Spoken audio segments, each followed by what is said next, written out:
ප්‍රේමයෙන් අන්ධ වූ සිංහයා. එක්තරා කාලෙක කැලෑවක ජීවත් වූ සිංහයෙකුගේ හිතේ ආදරයක් ඇති වුණා. නමුත් ඔහුට ආදරය ඇති වුණේ කැලෑව අස්සල ගොවිපලේ හිටි ගොවියාගේ දියණිය ගැනයි. ඇය ඉතාම ලස්සන තරුණියක්. ඇගේ මේ ලස්සන නිසාම සිංහයාගේ හිතේ ඇය ගැන දැඩි කැමැත්තක් ඇති වුණා.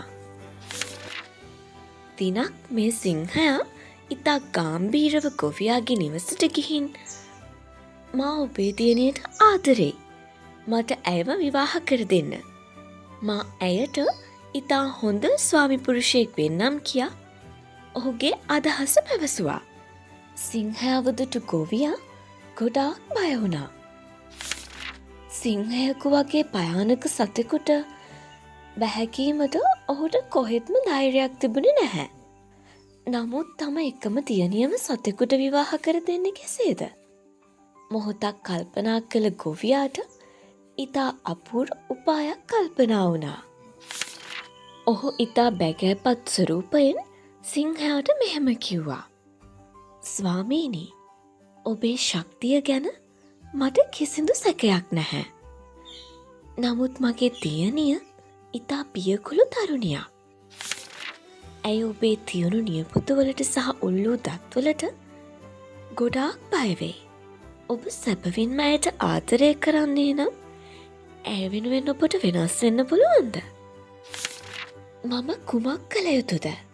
ප්‍රේමයෙන් මුසපත්ව සිටි සිංහයා ඇසුවා. ඔබේ නියපොතු ගලවා දමන්න. ඔබේ තියුණු දත් ටික මට්ටම් කරගන්න. එවිට මගේ දියණියට කිසිදු බියක් නැතිව ඔබව විවාහ කරගන්න පුළුවන්.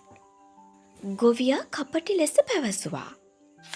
සිංහයා ඒ තරුණියට කෙතරම් ආදරය කළාදයත් ඔහු කිසිවක් නොසිතම ගොවියාගේ ඉල්ලීමට එකඟ වුණා. ඔහු තමාට ගොඩාක් උපකාර වන තියුණු නියපොතු ගලවා දැමුවා. කටේ තිබුණු උල්දත් සියල්ල මට්ටම් කළා. එය ඉතා වේදනාකාරී වුවත් ඇයව ලබා ගැනීමට තිබූ ආසාව නිසා ඔහු ඉවසුවා. අවසානයේ ඔහු නැවත ගොවියාව මුණ ගැසීමට ගියා. බලන්න, මා ඔබ කියපු විදියට හැමදේම කළා. දැන් මට ඔබේ දියණිය ලබා දෙන්න.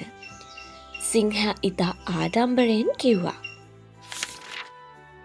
එවිට ගොවියා සිනාසෙමින් ලොකු පොල්ලක් අතට ගත්තා.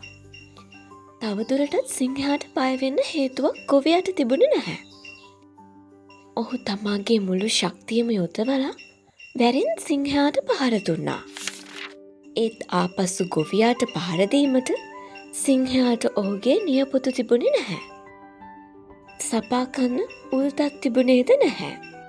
ඔහු සම්පූර්ණයෙන්ම අසරණව කරන්න කිසිවක් නැතිව බලා සිටියා. අවසානයේ ගොවියා ඔහුට හොඳටම ගහලා එලවගත්තා. සිංහයා ඉතා අසරණව නැවත කැලෑවට පලා ගියා. ඔහුට තමා සතු වූ ශක්තියත් ඔහුගේ ප්‍රේමයත් අහිමි වුණා. ප්‍රේමය වෙනුවෙන් තමා කවුදැයි අමතක කළ ඔහුට අවසානයේ ඉතිරි වූයේ පසුතැවීමක් විතරයි. මේ කතාවෙන් අපිට ඉගෙන ගන්න පුළුවන් ආදර්ශය තමයි ඔබ සතු ශක්තිය සහ අභිමානය කිසිවිටකත් අත් නොහැරිය යුතු බව. ඔබව වෙනස් කිරීමට උත්සාහ කරන අය සැමවිටම ඔබේ යහපත පතන්න නොවිය හැකි බවද හොඳින් මතකයේ තබා ගන්න.